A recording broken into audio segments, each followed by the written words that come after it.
Now, if you're feeling impatient and just want to get to a specific topic, then use the menu here on the left to jump to the thing that you want to know more about. And with that out of the way, I welcome you to haQ. My name is Jakob. I'm your host and you're watching a haQ episode.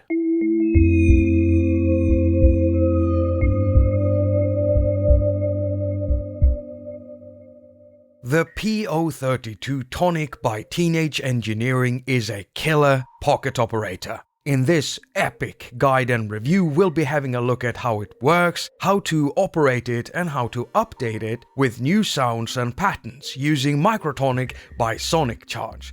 Now, before we get into the nitty-gritty, I just want to add that this PO-32 isn't mine. It's on loan and I picked it up at the Scandinavian Music Expo after a seminar hosted by Tobias von Hofsten from Teenage Engineering. Now, don't get me wrong, I love the other pocket operators, especially PO-20 Arcade and PO-28 Robot. They do sound good and they're really fun to work with. But after spending a month with PO-32 Tonic, well, I just like it more. So much more.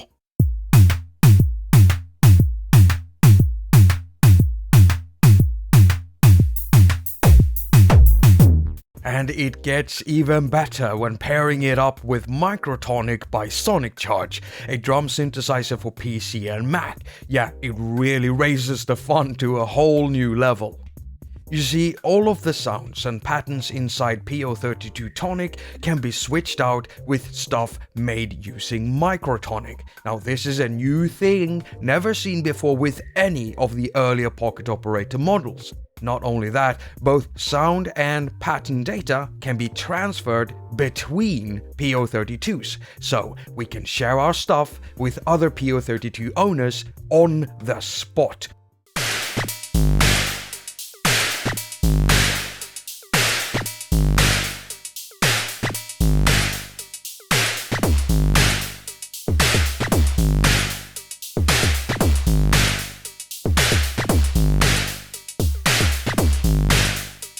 Oh, and if you happen to own a PO-32 right now, then I can happily announce that I'll be sharing some of my sounds and patterns towards the end of this video. Now, thanks to the operation of this transfer function, it also allows us to back up our sounds and patterns in the form of audio files. It's a pretty neat feature, and I'll get into that later on. Now, let me just clarify that you don't need Microtonic in order to have fun with PO-32. However, Microtonic most definitely widens the playing field a whole lot because it allows you to sculpt new interesting sounds and patterns very easily for your PO-32. Oh, and by the way, I am working on a Microtonic review and guide video. It's not finished at the time I'm recording this video, but as soon as that video is done, you'll be able to find a link to it in the description and also in a little box at the end of this video.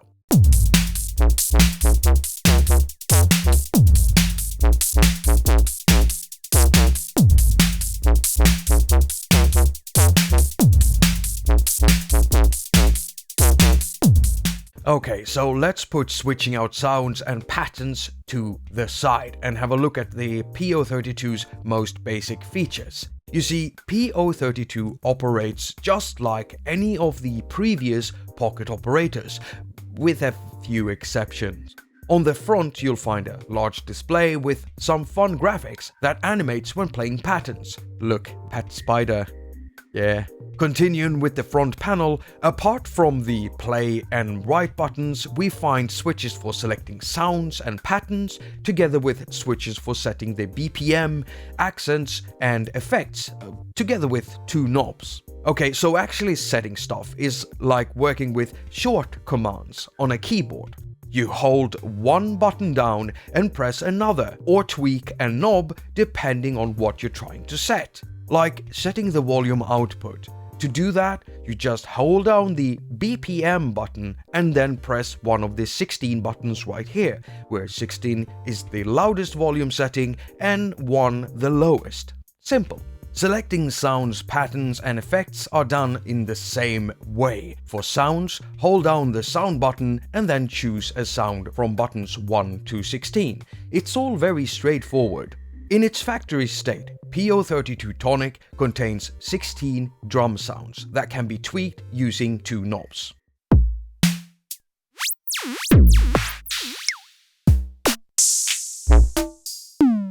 PO-32 also incorporates a 16-step sequencer.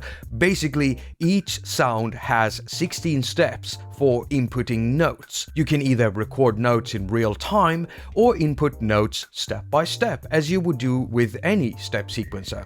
To input notes in step sequencer mode, make sure the PO-32 isn't playing. Select a sound and tap buttons 1 to 16. Continue this process with any other sound you wish to use to build your pattern.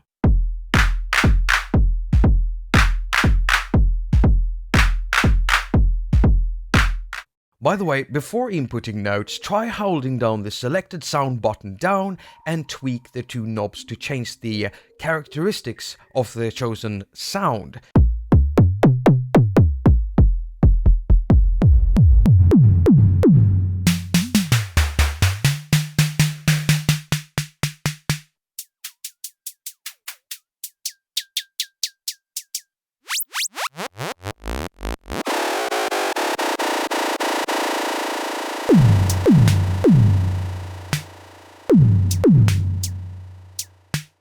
Knob A will change the pitch, and knob B, well, that one will change the morphing. And if you're wondering what that is, don't worry, I'll get into that later on.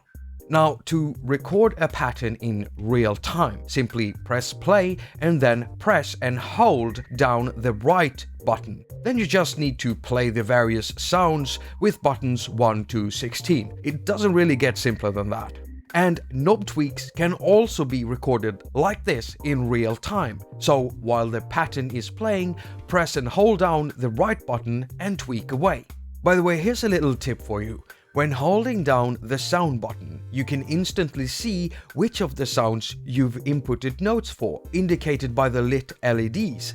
Nice. The PO-32 is a 4-voice drum synth, meaning only 4 sounds can be played at the same time, at the same step. The sounds are also divided into 4 channels, like this, and each channel can be muted by holding down any of these keys. Pretty nice feature to have for live performance stuff, right? Oh, and we can also solo a sound by holding down the sound button and pressing a key. Okay, so the PO-32 has 16 slots for storing patterns, and you can also chain up to 64 patterns for making songs. To chain patterns, simply press down and hold the pattern button and then select the patterns from 1 to 16 that you want to add into your chain. So here we go, let's add pattern 8 3 times and end with pattern 9. Wait. Come on, Jakob. There you go. Good show.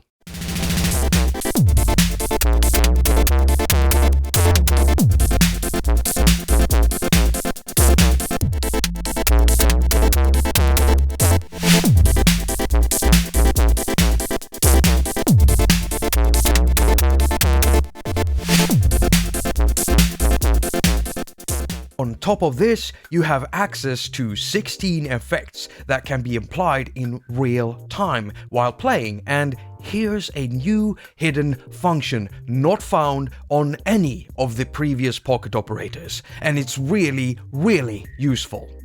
You see, on PO-32, the FX selections can be recorded and stored with your pattern in real time. Normally, when choosing effects, you press and hold the FX button and then press buttons 1 to 16 to go through the various effects. But to record your FX selection, you also press the right button and then play around with the FX.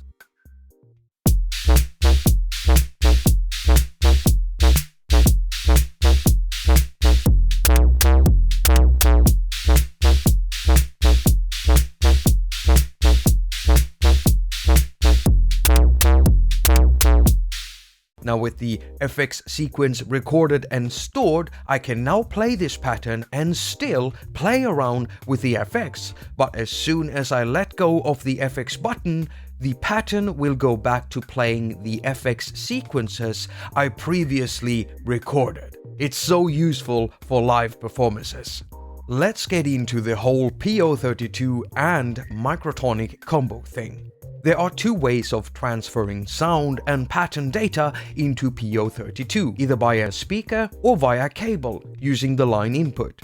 We're going to be using the speaker transfer simply because I love nerdy old school sounds. Looking at the upper left corner here, we find a built-in microphone. It's through this that the PO-32 can receive sound and pattern data either from Microtonic or another PO-32, transmitting the data through speakers.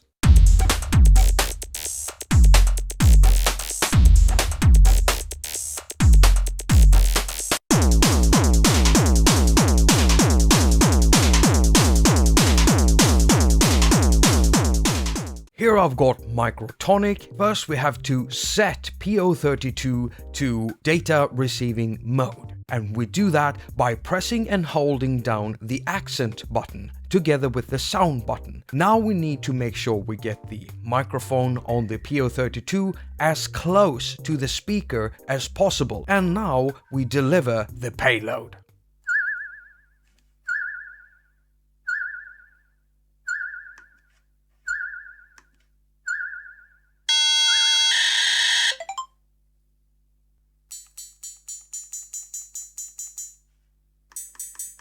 Let me just make it really clear that we only sent one sound from Microtonic, and sending one sound at a time is only possible with Microtonic. When transferring data from the PO-32 itself to another PO-32, you're actually sending the whole package, including all 16 sounds and patterns.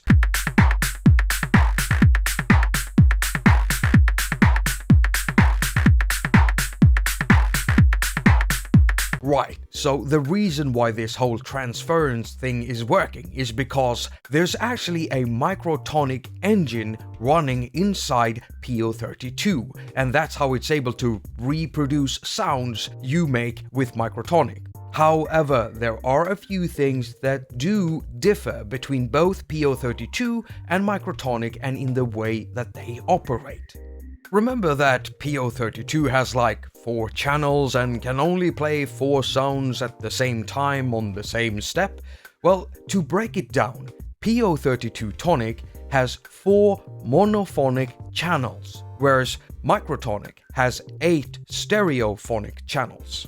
So what does this mean? Well, for instance, when transferring full patterns from Microtonic to PO-32, sounds 1 to 4 takes precedence and will interrupt any sounds playing on channel 5 to 8. But don't worry, because you can always preview what a pattern will sound like on the PO-32 by going into the Sound Plus Pattern tab and activating the Optimize for PO-32 mode. And you can even keep it in this mode while working on sounds and patterns for your PO-32. Now, knob A on PO-32 is always controlling pitch, and so tweaking this knob is like tweaking all 3 frequency knobs inside Microtonic at the same time. Knob B controls the morphing, and this also works a bit different between the two. You see, in Microtonic, the morph affects all sounds simultaneously, while on the PO-32, the morph can be set individually for all 16 sounds. I really like the morphing thing. Just check this.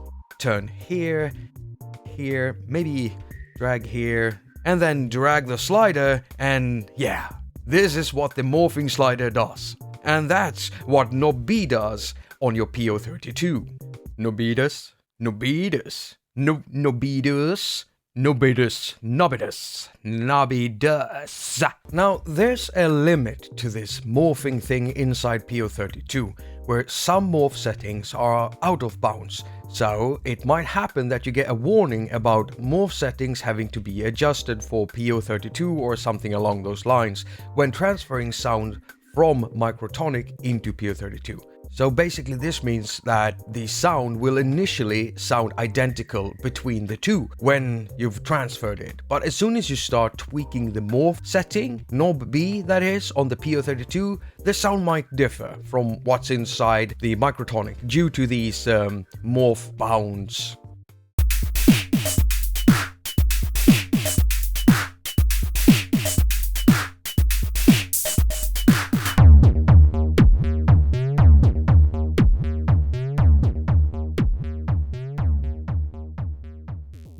Okay, so look right here. This is called the lock tab, and you can actually break this off. This is a completely new thing, and before you even consider breaking this off, you might want to know what it actually does.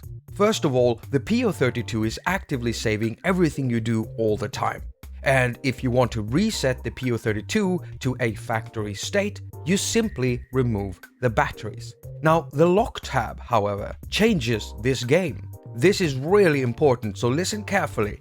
When breaking this off, you're effectively creating a new factory state containing the sounds and patterns you've got inside the PO-32 at that moment. Now, breaking off the lock tab doesn't stop you from making new patterns, effects chains, or transferring new sounds.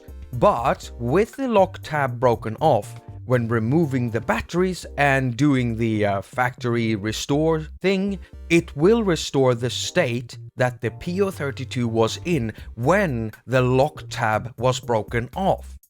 But what if you've broken off the lock tab and you simply change your mind? Don't worry, because it can be reversed by soldering these two pads together. And if you're not into soldering, you could get creative and use a piece of stripped off wire pressed down on the tabs while performing a factory reset. So, sync. Yep, the PO-32 also has a sync function, and it is possible to sync it to other pocket operators, Korg Volcas, modular synthesizers, and it can, as with the other pocket operators, be synced either as a slave unit or a master unit. Basically, any hardware that supports syncing to a click-track pulse signal can be synced with a pocket operator. Okay, so here we have a PO-20 arcade, and we want to sync this to the PO-32 as a slave, meaning the PO-32 is going to be the master clock for this setup. First, we need to connect a stereo 3.5mm teleplug cable into the output of the PO-32, and then connect the other end into the input of the PO-20. When that's done, we need to set the sync mode for each unit. All of the pocket operators, including the PO-32, uses the same button combo for setting the sync mode. So to set the sync mode, you always start by pressing and holding the button situated directly under knob B. This button has different functions and naming schemes depending on what pocket operator you're using, and on the PO-32, it's the accent button. So while holding that button down, press the BPM button repeatedly to cycle through the different sync modes. Now, there are so many ways to do this, and all of the sync modes and possible sync connections are well explained in the online manual over at teenageengineering.com. And I have of course added a link to the manual down in the description. In our case, since we want the PO-32 to be our master unit, we need to set the sync mode to SY1. And since we want the PO-20 to be our slave unit following the clock of the PO-32, we need to set the sync mode to SY4. And there we go, synced. Now, as I said, there are so many ways and so many configurations you can do with the pocket operators and other external gear when syncing them up. And so I'm not going to go deeper into this topic in this video, but I'm not going to leave you hanging. I actually have several videos on how to sync pocket operators with other gear on my channel. And I've left a link to a playlist containing all those videos down in the description, and also linked inside a box at the end of this video. Now, thanks to the nature of the PO-32 data transfer system, you can use any hardware and or software audio recorder to back up your stuff, sounds and patterns inside your PO-32 as audio files. I'm using AudioShare on my iPad to record and store my stuff, and it's a good practice to do that before swapping out stuff inside your PO-32. Now, this can be done both using the line output and the built-in speaker. In this demonstration, I'll be using the line output. So first we need to connect the line output to a sound interface. I'm using an Ovation Audio Hub. Just go ahead and press record. Now I can send the data from the PO-32. And to send the data, we need to press and hold right and then press the sound button. As soon as we do that, PO-32 will send the whole packet, including all 16 sounds and patterns. While this is happening, you'll see the LEDs cycle through buttons 1 to 16. One time quickly and then start over and do the same thing a second time, only slower. You know what? It sounds cool too.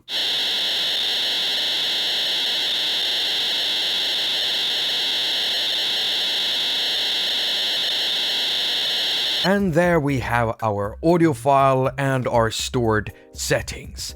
Now that we got our data stored, we can now recall this anytime we want by playing it back with the PO-32 set to receive data. You can even share this audio file with fellow PO-32 owners by emailing them the audio, or maybe even upload the file to an audio sharing site. Now it's about time to round this up, but before I go, I want to share a new set of sounds and patterns with you. Just make sure you've got your data backed up as I just showed you, because I'll be sharing a full packet with 16 sounds and patterns. And so this will completely overwrite what you've got inside your PO-32 at the moment.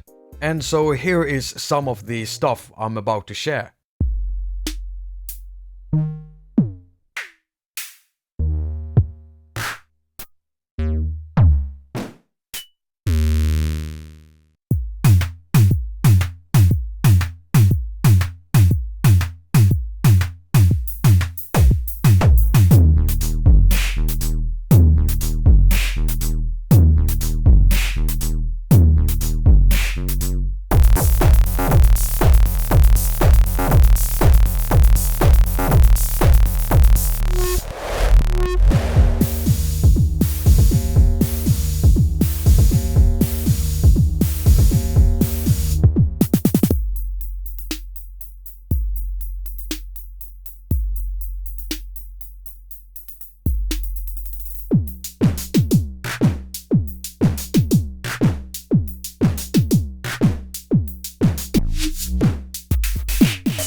Okay, so if you've got a PO-32 and you want this set of sounds and patterns, then enable it for receiving data now. So when you have that ready, hold up your PO-32 close to the speaker, because I'm about to send the data and it takes a little while for the whole thing to load up, so have patience. Counting down in 3, 2, 1, sending.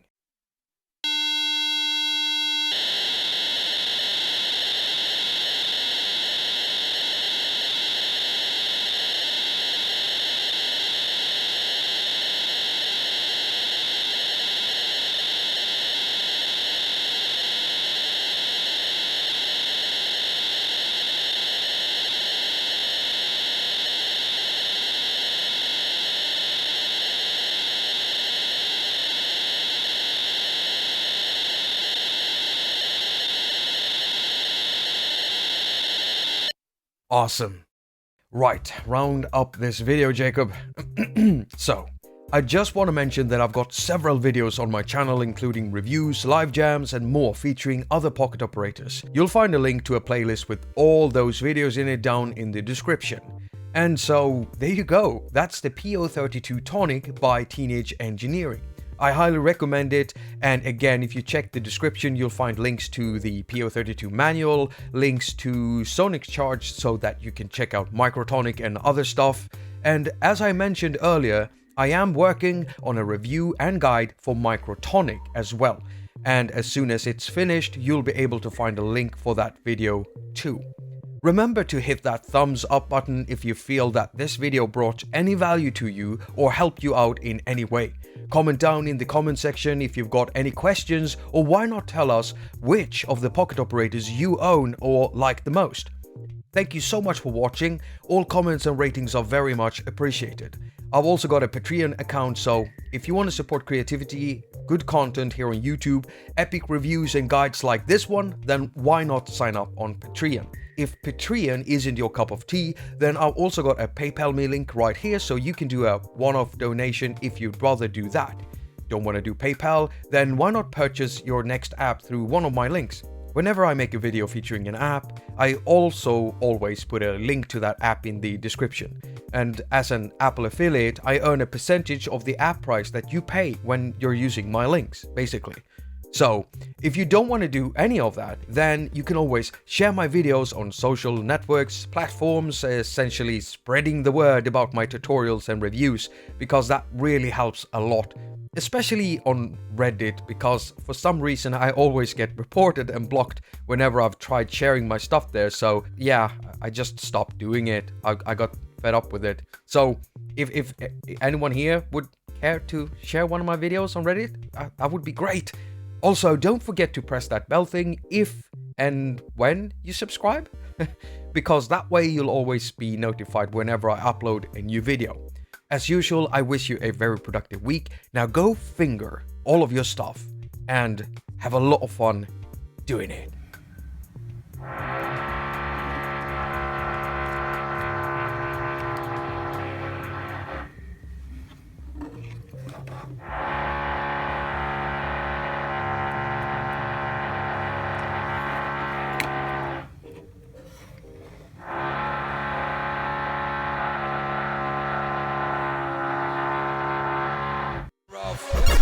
Step back, this is my sound system. Step back, this is my sound system. Step back, this is my sound system. Step back, this is my sound system. Now I've told you once, and I'm not telling you again, so listen.